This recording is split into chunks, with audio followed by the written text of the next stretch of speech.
John Palmer, the author of the top-selling book, How to Brew, joins me this week to discuss yeast and brewing beer. From Homebrew Con 2016, this is BeerSmith Podcast number 128.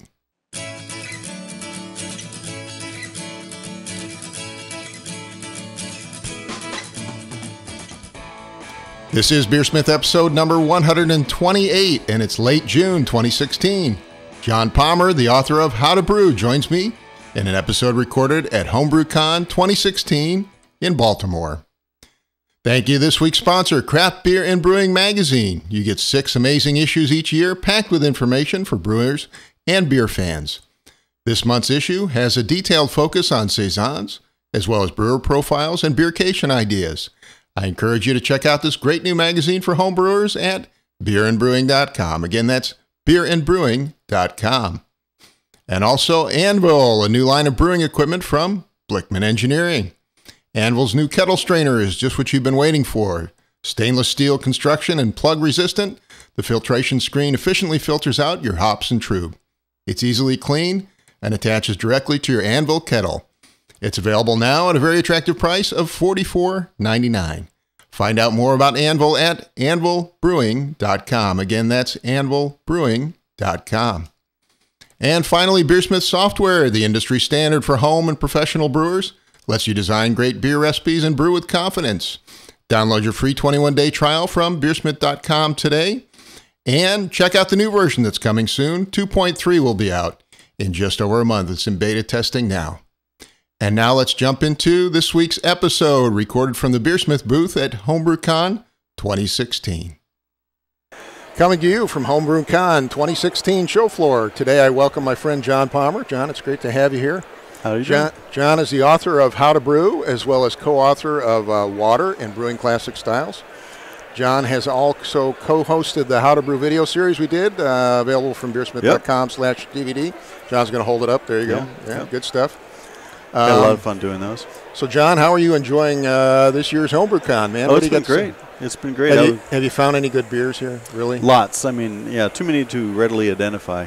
Yeah, tonight, Club Night should be really awesome. Club Night is always the highlight, right? Yeah, there's a guy there waving about Club Night. He understands. He's been here before. He knows. Yeah. He's a veteran.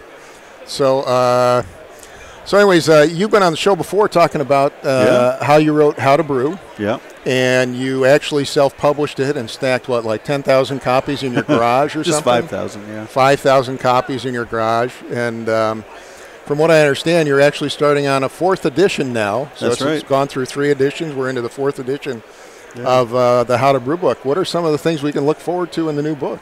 Well, I've really taken a harder look at the mechanics of fermentation, also the calculations involved with mash infusions and decoctions. You know, trying to calculate the amounts of water to heat, or the amount of decoction to heat, make those a little more accessible to people.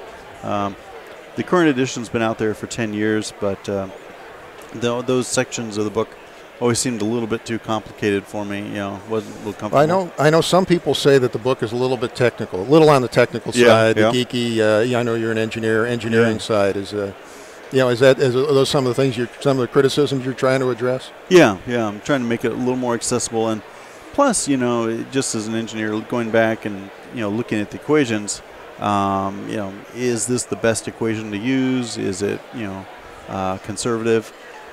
So yeah, now I think I've got a simpler model that makes them better. Now, I mean, homebrewing itself has evolved over the last 10 years or so. I mean, if I remember right, the last edition was what, 2004 or 2006? Okay, 2006.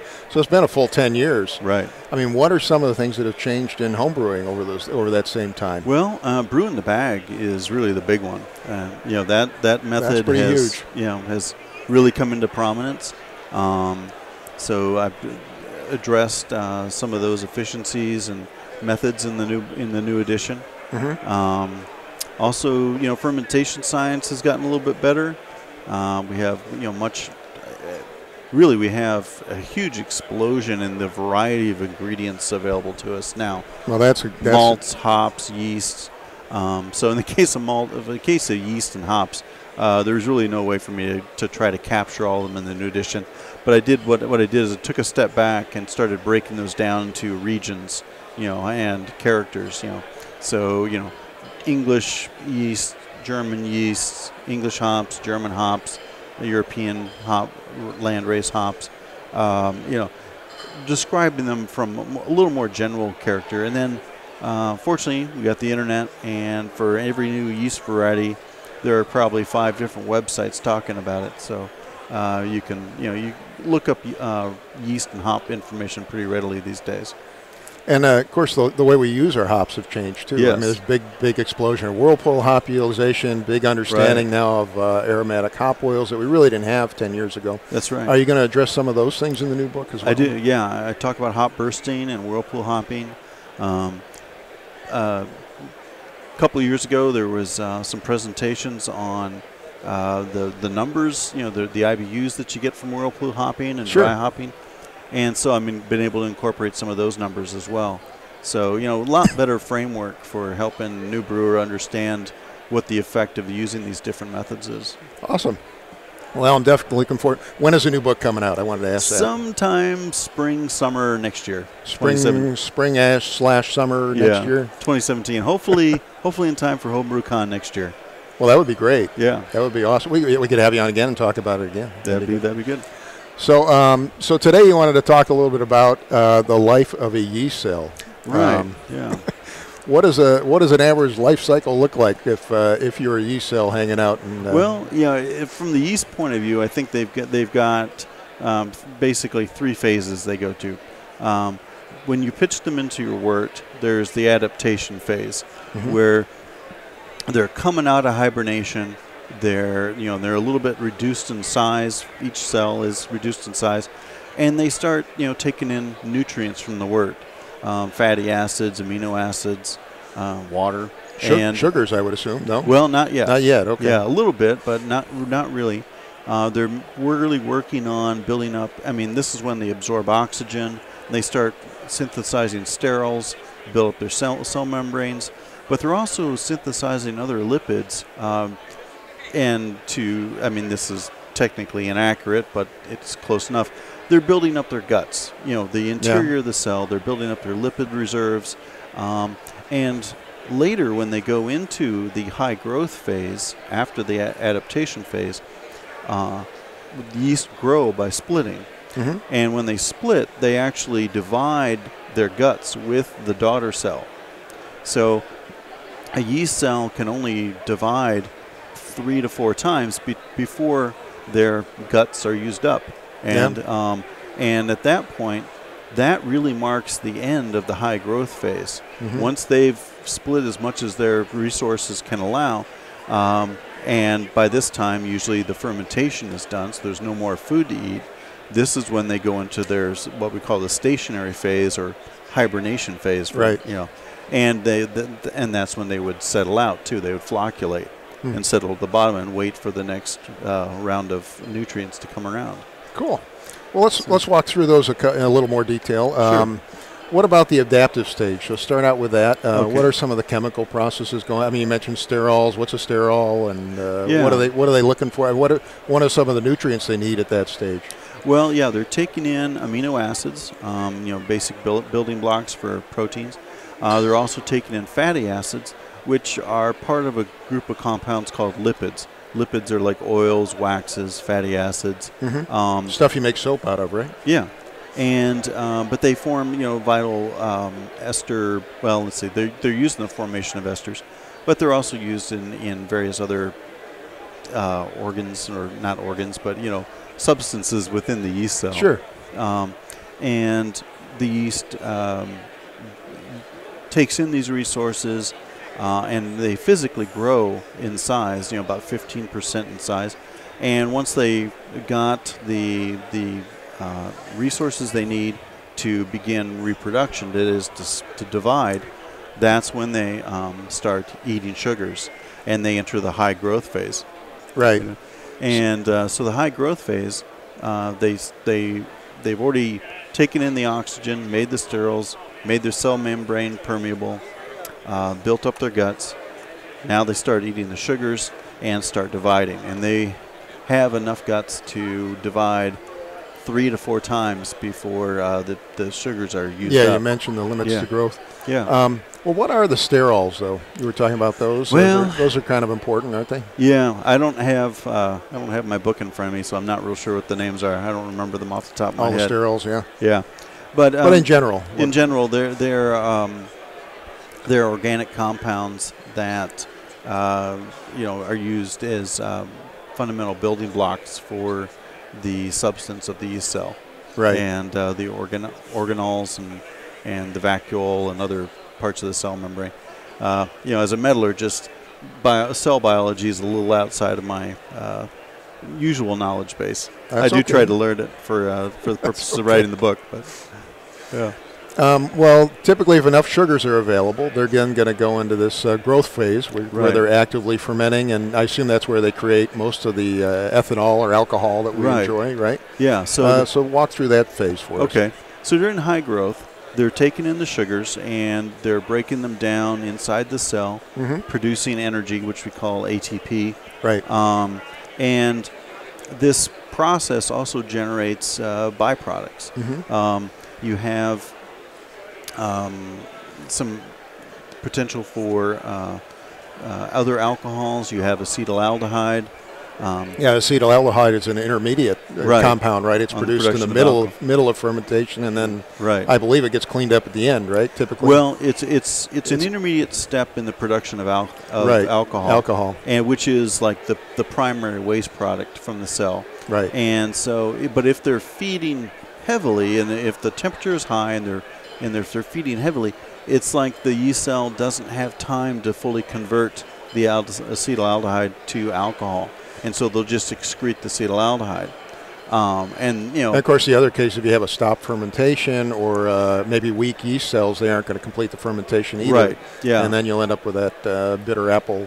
Right. Hanging around afterward. Yeah. So what we're trying to do is we want the yeast to finish fermenting the sugars, get a full attenuation, and then still be active enough to clean up these byproducts that were generated early in the process. The acetohydroxy acids, which chemically transforms into diacetyl, the buttery flavor. Diacetyl, yeah. And this acetaldehyde. They can eat those and generate additional energy from that. It's kind of like eating a sugar and producing the alcohol would be like one complete energy unit in terms of what they gain from that metabolism. Whereas if they just spit out the acetaldehyde, that's like half an energy unit. So when the sugars are fully attenuated and they've eaten all these sugars up, they kind of look around saying, well, what else can we eat? And there's the acetaldehyde has that half energy unit that they can further metabolize into alcohol and to get a little energy from it. And so that's what we're trying to do as brewers. We're trying to control our pitching rate and the amount of yeast that are there for the wort and the wort sugars, so that you'll still have active yeast, hungry yeast looking for these byproducts and ready to clean them up at the end of fermentation. Well, you mentioned there's a limit to how many times a yeast cell can reproduce, and this starts to come really into play when we start talking about, how much yeast you need to pitch and what's the ideal amount, because that really drives it. So, you mentioned 5 or 6 times, I guess, is sort of the limit. Well, yeah, I'd say it depends on the source you're reading, but 3, 4, 5 reproduction divisions before those resources, lipid resources inside the cell run out, you would like to have the yeast attenuate till just say through 2 divisions, so they still have energy and activity left, but we've gotten the fermentation mostly completed. Well, a piece of the new book you sent me, you cover, you have sort of a sheep analogy related to the pitching of yeast, which I think is kind of interesting. I was wondering if you could maybe walk through that for us. Well, basically, as a brewer, you're a yeast rancher. So if you think about, putting, one sheep on 10 acres, well, that one sheep is not going to be able to eat all of that grass in, in any short length of time. Well, he might eventually, but it's going to take an awful long time. Right. And so, you want to pitch more yeast. But if you say, let's pitch, 100 sheep to just 10 acres or 1 acre, then the sheep will eat up all the grass, and they won't accomplish any reproduction in that time. That's right. So what you want is to pitch like 100 sheep to 10 acres where you've got the right, pitching rate and density of yeast for the amount of sugar that they have to consume, such that you get a controlled or reasonable amount of reproduction occurring during that time that it takes them to eat that sugar. And it's the reproduction and the byproducts that associated with eating that generate the beer character. Right. All the esters, the other intangibles that give beer its unique flavors.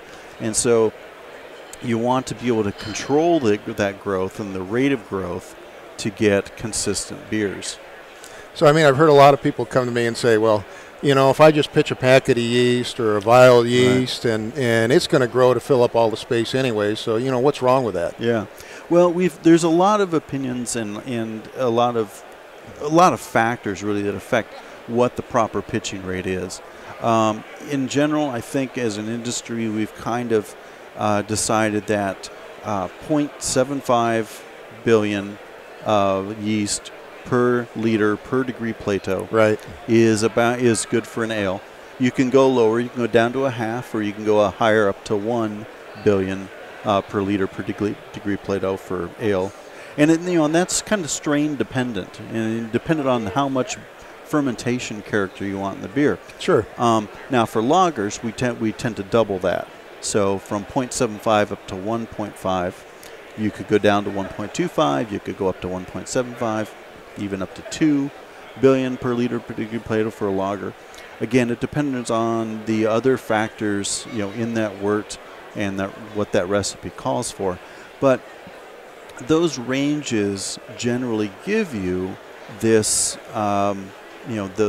this number of yeast that, if healthy, are going to be able to reproduce 2 or 3 times before the wort, the sugars are used up, and they still have enough health to eat up the byproducts before they are ready to go into stationary phase and flocculate.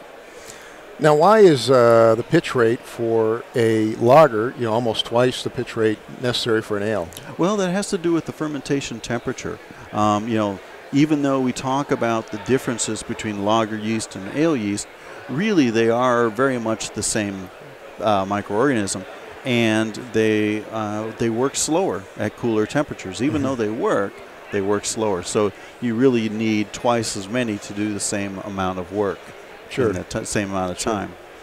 Well, what are some of the side effects when you underpitch your yeast or overpitch your? Of course, overpitching is fairly uncommon in the homebrew side, anyways. Sure.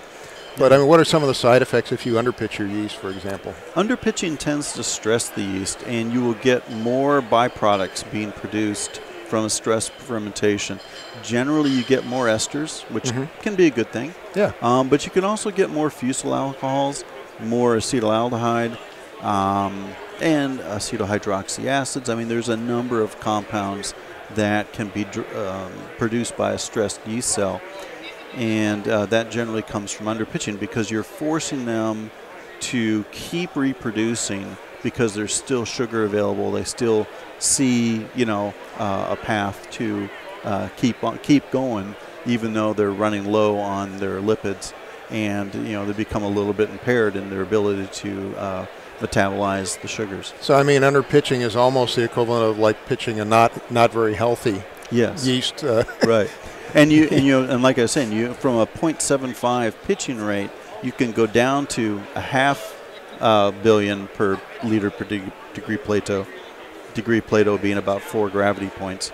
And that may well work for some light ales and so on, give you a nice estery character that you want. It's not impaired fermentation. you're stressing it for a reason, just like we do machines sometimes, we run them to a peak of performance. But in general, a higher pitching rate is going to give you a cleaner tasting beer, a healthier, faster fermentation, and then lower pitching rate will. Very hard to overpitch. You would have to go, twice the pitching rate, 3 times the pitching rate that we were just talking about, and then the temperature is really more of a factor. What you do when you increase the pitching rate that high is that you don't generate much of fermentation character. The yeast ferment through the batch very fast, and you may end up with a lot of acetaldehyde and diacetyl becoming evident in the beer afterwards, because the yeast went so fast through it that they just really left the job undone. Whereas a lower growth rate in a lower temperature would have led to a more moderated fermentation. Sure. Well, I just want to put these numbers in perspective for folks. So like an average ale, even an average strength ale might need 150 billion cells or more for like a 5-gallon batch or 19-liter batch for the folks overseas, and an average brand new yeast pack that hasn't aged for any time really has about 100 billion cells. Correct. Right. So I mean, you're almost to the point where you really need a starter. Yes. To especially working with liquid yeast, to get the proper number of yeast cells. Right. So, do you have any advice on creating a starter, or what what's the easy way to do that? Well, here's a good rule of thumb: 1 yeast pack into 1 liter of wort, a 1040 wort or 10 Plato, will double the amount of yeast in that starter. So from 1 yeast packet at 100 billion cells into a 1 liter starter, you'll end up with 200 billion cells after about 24, 36 hours. Right. And you can go 2 yeast packets into 2 liters, and that's going to be 400 billion cells. If you did 2 yeast packets into 6 liters, you would triple the amount of yeast. And so you go up to 600 billion cells, from 200 to 600. It takes that. It's not just a 1, 2, 3. It's 2 liters, 6 liters. At that 2 packet level to get that kind of doubling. One of the points I wanted to make. A lot of people don't realize the limits to growth still apply to the starter. So you can't just take a tiny little yeast sample that you pulled off of a old batch and threw in the fridge for 4 months or something, and then toss it into a couple liters of wort, or even 6 liters of wort, and then suddenly expect to get 600 billion cells out of it. It's not going to happen. Yeah, at least not in 24 hours. Yeah, it may take a week. But that's the thing. That goes back to the sheep analogy. I mean, gauge the size of the starter so that there's a good compromise between the number of yeast, the amount of food, and reproduction needs to occur. If you go longer, it takes too long. If you try to do, say, 3 yeast packets into only 2 liters of wort, there's enough yeast already there, and compared to the amount of nutrients, that they're really not going to go through much doubling. They may you may end up from say 300 billion to 370 billion, or maybe 400 billion for that volume of starter, because it's just in terms of the amount of nutrients available. It just wasn't efficient. You just obviously size the starter with the rest of it. Yeah. And of course, I got a calculator in BeerSmith that'll do a lot of that stuff for you, which is nice. But yeah, I mean, when you start talking about starting with a very small yeast sample and stepping it up, you really have to go to a step starter where you have multiple stages. Here you go into maybe 1 liter, and then you go into 4 liters or something like that, so you get the size that you want. Well, we've not talked in detail yet about the role that oxygen plays in the whole process here, and I wanted to talk about the importance of aerating your wort. But first, let's talk about how that fits into a healthy yeast growth. Yeah. Okay. Well, during the adaptation phase, yeast are taking in oxygen at the beginning there, and they're using that oxygen to help them synthesize these sterols and these lipids that they require to fuel their body in the cell. And the oxygen in particular, they use that for sterols that build up their cell membrane. Now, this is not the cell wall. If you're to draw another analogy, your skin would be like the cell wall. It's the thing that holds everything in the yeast cell. The membrane would be, the sub-layer, the subdermis, right? Where all the blood vessels are in your skin and so on, and where all that actual activity occurs. Same within the yeast cell. You've got the outer wall, which is kind of a structural thing, and then the inner wall or membrane that the yeast actually use for transporting nutrients and excreting waste products such as carbon dioxide and alcohol. Mm-hmm. So when they take in oxygen and build up these sterols and build up the cell wall, that cell wall becomes nice and pliable. The cell membrane becomes nice and pliable and very efficient at passing these nutrients and so on. As the yeast undergo reproduction, they're sharing their resources with the daughter cell. Right, because the cell split, right? Right. And so that cell membrane likewise becomes depleted of nutrients and sterols and lipids, and it becomes much stiffer and less able to pass nutrients. So by the end of 3 or 4 divisions, each yeast cell is becoming less efficient at eating and processing waste products. So that's another reason to have a good healthy pitching rate, so that you've got lots of yeast ready to do the job. They only have to go through 1 or 2 cell divisions to complete the fermentation, rather than 3, 4, 5, right, and so on. Now, what are some of the methods you can use to aerate your wort? Because you want that oxygen in the wort, right, when you start, and you want to get it. It's important to get it in before you pitch the yeast, right? Right. Because you certainly don't want to aerate it afterwards. Well, yeah, it depends on your method, but certainly for aerating starters, I did a bunch of experiments and found that it's very easy to aerate a starter wort, mm-hmm. because you can put it in like a 2-liter soda bottle or in your flask, and and shake the whole volume. You can get the whole volume of liquid moving inside that headspace. I found out that even with a 4-to-1 liquid to headspace ratio in a 2-liter bottle, 1 minute of shaking will give you 8 ppm of oxygen, which is pretty close to the ideal, right? That's 9. I think 9's kind of the ideal, right? Yeah, that's what they need.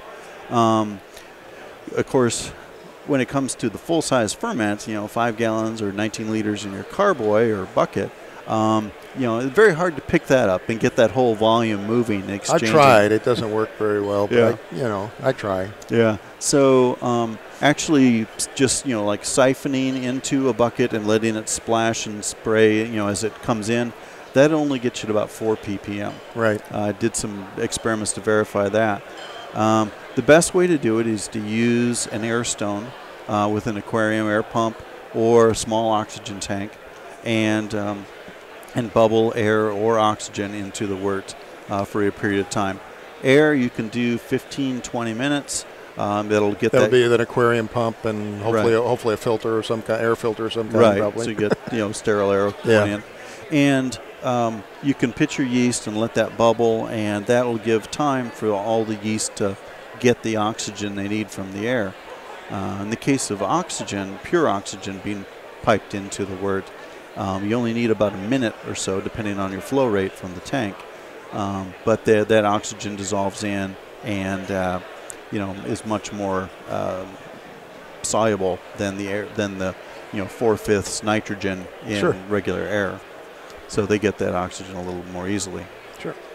Well, let's talk now, John, about the role that temperature plays in fermentation and how temperature affects how the yeast metabolize and grow. And temperature really is the primary force for determining yeast activity. Mm-hmm. We tend to encourage cool fermentations because that moderates the yeast growth, and in doing so, they're not generating they're not excreting excess byproducts.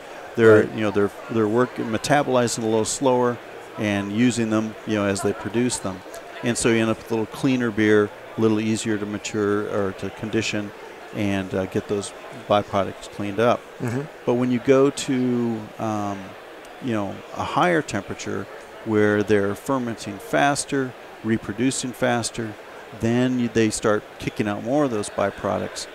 And if you make the mistake of cooling the fermentation, halfway through, what you're going to do is, they're going to produce tons of byproducts at the beginning, and then they're going to decrease their activity as the temperature falls, and they're not going to be active enough to clean up those byproducts at the end. Mm-hmm. So what you need to do instead is have your fermentation controlled at the beginning, a little on the cool side, Sure. and then allow the fermentation temperature to increase after the first couple of days.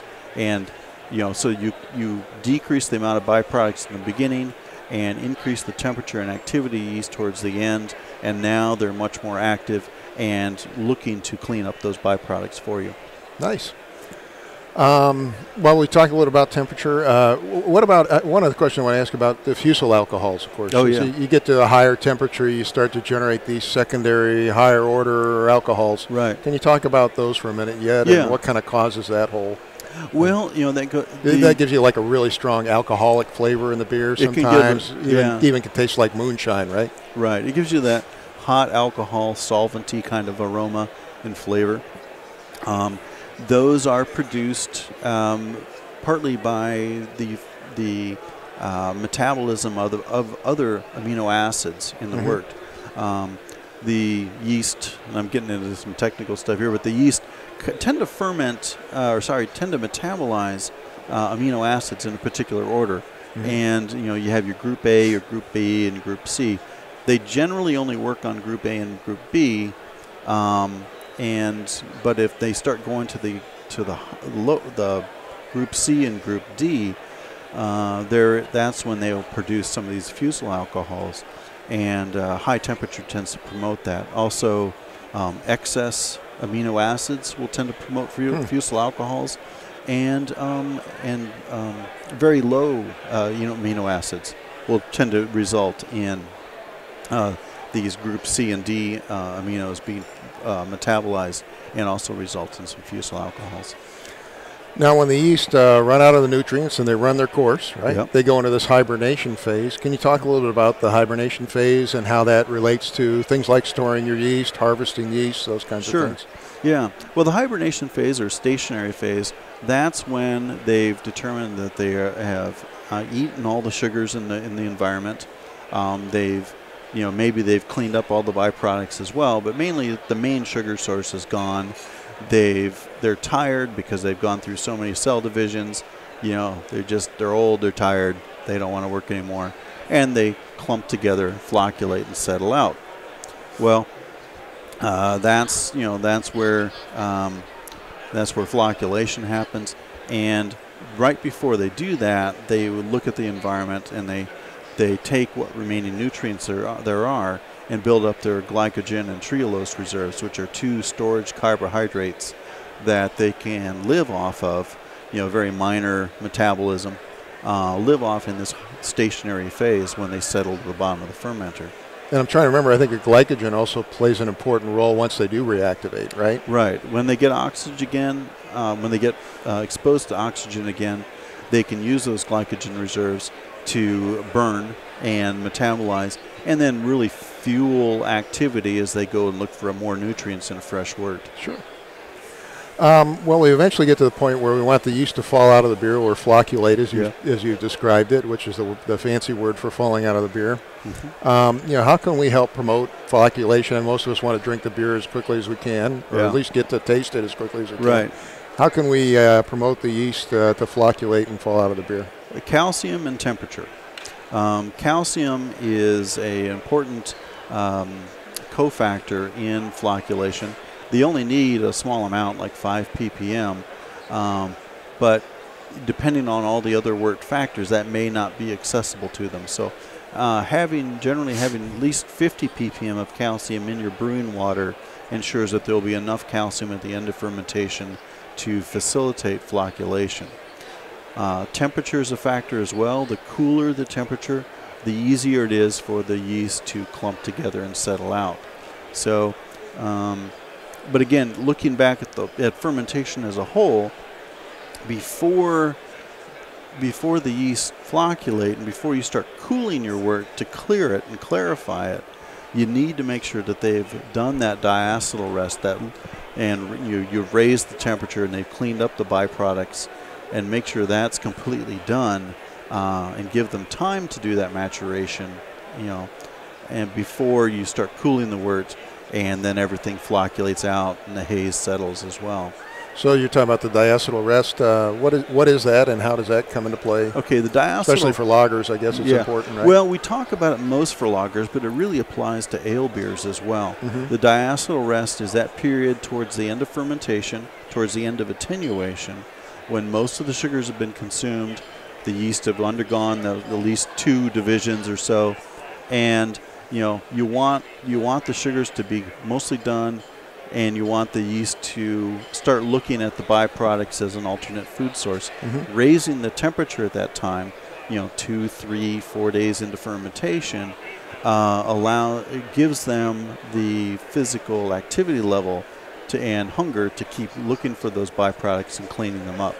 And so that's called the diacetyl rest. It's most necessary in a lager because you want the yeast won't condition the beer when the beer is very cold. Right. So ales, and you're looking for a very clean character in a lager. Ale, you're a little more forgiving, of some of the byproduct character. But to get a nice clean ale, a diacetyl rest works extremely well for that as well. And so for this diacetyl rest, you really just raise the temperature a couple degrees at the end of fermentation. Yeah, right? 5, 10 degrees depending on where you are, but no higher than, say, 75 degrees Fahrenheit. Cool. Well, John, I was wondering, do you have any sort of final tips, final advice on working with yeast? Keep your yeast healthy, keep it fresh, keep it fed, and pitch a lot. Pitch a lot of yeast. Huh? Yeah. Well, thanks again. My pleasure. Again, John, appreciate you coming on the show. Thank you for being here.